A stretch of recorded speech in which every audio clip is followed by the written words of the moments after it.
So we often hear that banks are struggling around the world, but the truth is only some banks are struggling. A lot of the banks, especially here in the UK anyway, the big banks have actually made a record when it comes to profits in 2023. In fact, campaigners in the UK have taken out to trick or treat these banks as a kind of demonstration during Halloween to basically complain about how there's been a cost of living crisis for everyone else in the country, except the banks are making a killing. Just like last year when the energy companies made an absolute profit after the gas prices went sky high on the citizens of the country, the banks are laughing all the way to the bank, I suppose. Look at this article. Britain's big four banks have made over 41 billion in profit so far this year. London on the 31st of October 2023. Demonstrators took to the streets of London this week to trick or treat Britain's four biggest banks, HSBC, Barclays, Lloyds Bank and NatWest, as they announced a collective 41 billion in pre-tax profits for the first 9 months of 2023, highlighting that the source of the boosted profits, which far outstripped those of last year, was rising interest rates. A small group used Halloween to claim that the interest rates act as a treat for the banks, but a trick for the borrowers. In a series of videos, demonstrators can be seen entering bank branches and headquarters across London, asking them to share the spoils of what they describe as a war on the poor. So you can see them there, dressed nicely. I'm not going to play the videos because I don't want to get copyright strikes. I know how these banks are. The group behind these videos, Positive Money and the Equality Trust, claim that their intention was to use the scary season to raise awareness of unequal impacts of interest rate rises and to gain signatures for their petition.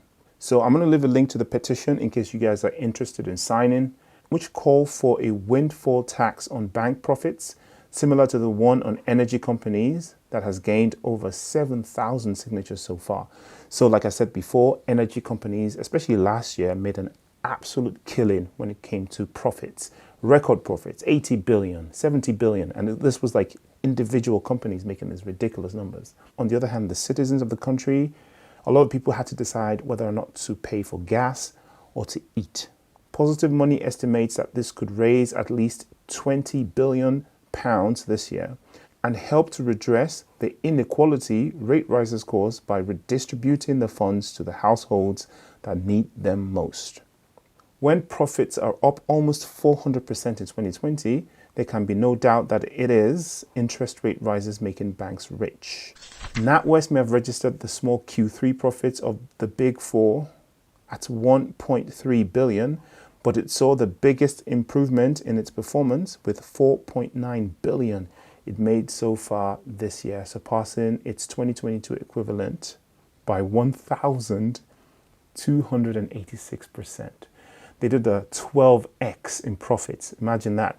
While you did a minus 12x in wages and in disposable income. Collectively, the big four banks made over 41 billion in the first 9 months of this year, 384% higher than the 8.5 billion that they made over the same period in 2020. And 79% higher than 23 billion that was made last year. So it's gone up even more. These videos are the latest addition to the campaign to tax the banks, which has also included actions outside the Bank of England in August and September, alongside the publication of the YouGov poll, which revealed a majority of UK adults, 58%, are in support of a windfall tax on bank profits. So basically, as they turn on the pain for the everyday person, for you and me here in the UK, the banks are running all the way to the bank with record profits. If this isn't evidence enough that they are redistributing your wealth to the banks, I don't know what is. And this is also why these banks don't want you to use the alternatives, which is cryptocurrencies, right? Because they want you depending on them. They want you paying them those ridiculous credit card rates, those ridiculous interest on the loans, on the mortgages, etc. Something's got to give, and cryptocurrencies are the way forward. Not financial advice, of course. Do your own research, and I'll see you in the next video. Peace.